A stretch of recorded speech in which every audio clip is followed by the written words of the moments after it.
If you don't have a hero, you need to find one. That's a big way you'll find your bliss. I've had a hero for 20 years, and thank you, Scott Hoffman, for the challenge to actually find a way to meet him. And right now, I'm going to walk over there, and I'm going to interview him. And his name is Laird Hamilton. How are you doing today? I'm well. My phone. Thank you so much for taking the time to talk to our audience. As you know, we are talking about bliss here, so we're going to get right into it with you. Cool with that? Absolutely. All right. You grew up in a professional surfing family, but for a long time refused to commercialize surfing, considering it more a work of art. Talk us through that.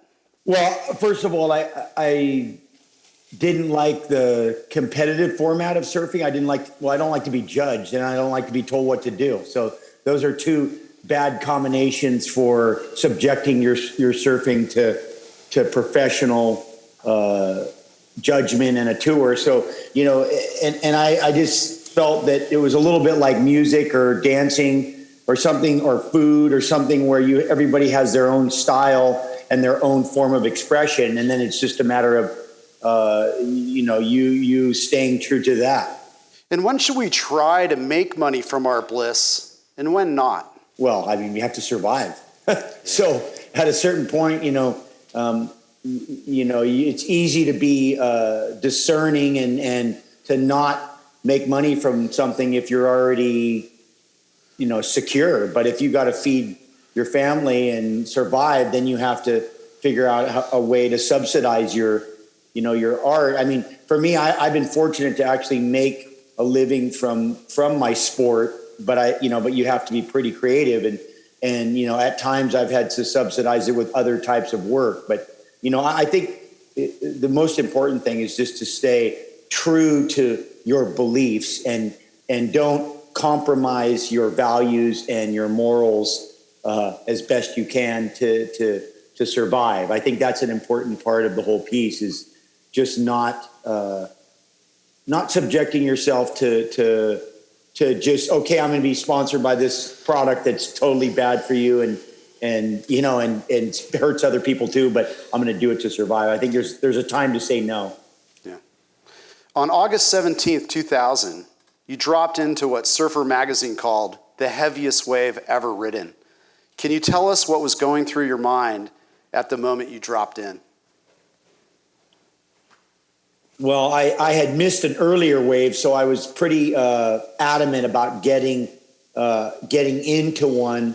That old saying, "Be careful what you wish for," and don't bite off more than you can chew. So I definitely committed to it, and at which time you're fully committed. You have a tendency to have to deal with the consequences. So I just dealt with the consequences. And had moments of doubt during the execution of the ride, and had to do a few things to survive it. Yeah. And audience, if you don't know how big the waves are that Laird takes on, they're the size of this building. So just put that in perspective. Laird, can you describe your relationship with fear? And part two, how can we go from fear holding us back to using it to our advantage? Well, I think I was fortunate to kind of develop a long-standing relationship with fear from a young age. I think being exposed to the dangers of the ocean at a very early time in my life, and have so many opportunities to be very scared to death, scared for my life. I developed kind of a relationship with fear, which allowed me to learn how to harness it. And so, fear is an incredible energy source. I mean, fear used correctly makes us faster, stronger, smarter than we would ever be normally. It's essential for survival. So, learning how to tap into it, I think exposing yourself to situations that bring fear upon you, and then learning how to use that energy, that takes time. But it's definitely a learnable skill. I think you have to be a little bit kind of predestined to like it because most people would avoid it, given their own thoughts. And one of the reasons you're my hero is your ability to reinvent yourself over and over and over again. You're not a guy that strikes me as someone that gets bored or ever lazy. Can you talk about how much you enjoy reinventing yourself and starting new things and being part of developing 3-4 new sports and different ways to ride waves? Yeah, well, I think that some of that comes from, the desire to not lose, one of my favorite quotes is retain your youthful enthusiasm. I think that's one of the fountains of youth. And I think that to be enthusiastic and excited about what you do, you might have to make it different. And I think what I've come to discover really is that I really enjoy the process more than the goal. It's like enjoy the ride more than the destination. And so I enjoy that process of being a beginner, maybe having an idea and running into criticism, but yet going against that and staying true to your beliefs, and then bringing it all the way through that, you're a beginner, then you're a little better. And then pretty soon you've done something that becomes something, that other people like to do, but that's never the intention. It's really more out of your own interest and your own desire, again, to retain my excitement. I always thought, I've surfed since I was a little kid, and I thought the worst thing that I could ever happen is that I stopped loving surfing. And so how do I make sure that I don't stop loving surfing?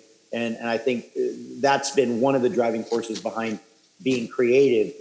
Also, the freedom to express yourself, because I've chosen a certain route, it allowed me that freedom to express myself. So I wasn't being defined by a specific discipline or a specific technique. I had the freedom to kind of, to explore and a big part of, I think one of the key elements to that process in general is the willingness to fail, the ability to fail, and then recover from that. And then your ability to also not be deterred by criticism and not be discouraged by the naysayers, and I think that's been something that I've used along my career. In fact, the louder they are usually is more of an incentive to drive forward, because you must be on something really good if you're provoking people that bad. Yeah, exactly. So thank you so much.